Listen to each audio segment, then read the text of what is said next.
అదరకొట్టే కారం రంగు రుచి ఆచి కారం పొడి. ఈ రోజు జూబ్లీహిల్స్ బై ఎలక్షన్ రిజల్ట్స్ సందర్భంగా మా జూబ్లీహిల్స్ ప్రాంత ప్రజలందరూ కూడా దాదాపు 25,000 మెజారిటీతో నన్ను ఆశీర్వదించినందుకు ప్రజలందరూ కూడా ప్రాధాన్య నమస్కారాలు తెలియజేస్తూ ధన్యవాదాలు తెలియజేస్తూ ఏదైతే నమ్మకం నా మీద పెట్టుకొని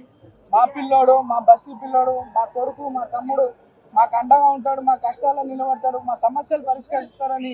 ఎంతో నమ్మకంతో నాకు ఈ అవకాశం కల్పించారు. వారి సేవ చేసుకోవడానికి ఈ అవకాశం కల్పించినందుకు వారందరికీ కూడా ధన్యవాదాలు తెలియజేస్తూ, అదేవిధంగా కాంగ్రెస్ అధిష్టానం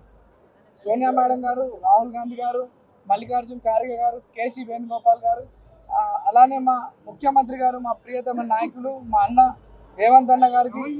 మా అధ్యక్షులు పిసిసి అధ్యక్షులు మహేష్ కుమార్ గౌడ్ గారికి, ఇన్ఛార్జ్ మేడం నటరాజన్ గారికి, విశ్వనాథం గారికి అండ్ ఎంటైర్ క్యాబినెట్ మంత్రులందరికీ అండ్ మా ఎమ్మెల్యేలకి, చైర్మన్స్కి, మా పార్టీ కార్పొరేటర్స్, స్థానిక కార్పొరేటర్స్కు, ప్రతి ఒక్క కార్యకర్తకి ఎంతో కష్టపడ్డందుకు వాళ్ళందరూ కూడా ధన్యవాదాలు తెలియజేస్తూ, మరి మా పార్టీ పెద్దలు నా మీద నమ్మకం పెట్టుకొని నాకు అవకాశం కల్పించినందుకు మా పార్టీ పెద్దలు కూడా ధన్యవాదాలు తెలియజేస్తూ, ఈరోజు పార్టీ కార్యకర్తలు ఎంటైర్ కాంగ్రెస్ పార్టీ సిస్టమ్ అంతా జూబ్లీహిల్స్లో ఎంతో కష్టపడి కాంగ్రెస్ పార్టీని నన్ను ఇక్కడ గెలిపించుకోవడానికి నిరంతరం కృషి చేసినటువంటి ప్రతి ఒక్క కార్యకర్త నుండి ముఖ్యమంత్రి వారికి, అధిష్టానం అందరూ కూడా ధన్యవాదాలు తెలియజేస్తూ, ఏదైతే ప్రజలు నా మీద నమ్మకం పెట్టుకొని ఇక్కడ అభివృద్ధి చెందుతుందని, భవిష్యత్తు బాగుంటుందని నమ్మకంతో ఇచ్చినారో దాదాపు 200 కోట్లతో అభివృద్ధి కార్యక్రమాలు చేపట్టినాం గతంలో. ఇప్పుడు ఈ యొక్క ఇంత మంచి ఆశీర్వదించారు పెద్దలు ముఖ్యమంత్రి గారి దృష్టికి మా ప్రాంత సమస్యలన్నీ కూడా తీసుకెళ్ళి అన్నీ కూడా శాశ్వత పరిష్కారం చేయడానికి నిరంతరం కృషి చేస్తా. ప్రజల్లో అంటే గతంలో బీఆర్ఎస్ వాళ్ళు గెలిచినప్పుడు కొన్ని కక్షపూత రాజకీయాలు చేస్తుండే, నవీన్ యాదవ్ దగ్గర అటువంటివి ఉండవు. నవీన్ యాదవ్ ఈ రోజు వరకే మీరు మేము ఇప్పటి నుండి మనమంతా ఒకటే, అందరం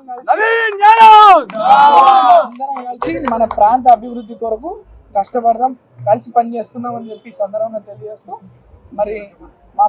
అనేక దుష్ప్రచారాలు బీఆర్ఎస్ పార్టీ వాళ్ళు మా మీద నన్ను, నా కుటుంబ సభ్యుల్ని అనేక తప్పుడు ఆరోపణలు చేయడం జరిగింది. వాటికి ఈరోజు ఈ సమాధానం మా ప్రజలు వాళ్ళకి ఇచ్చినారు.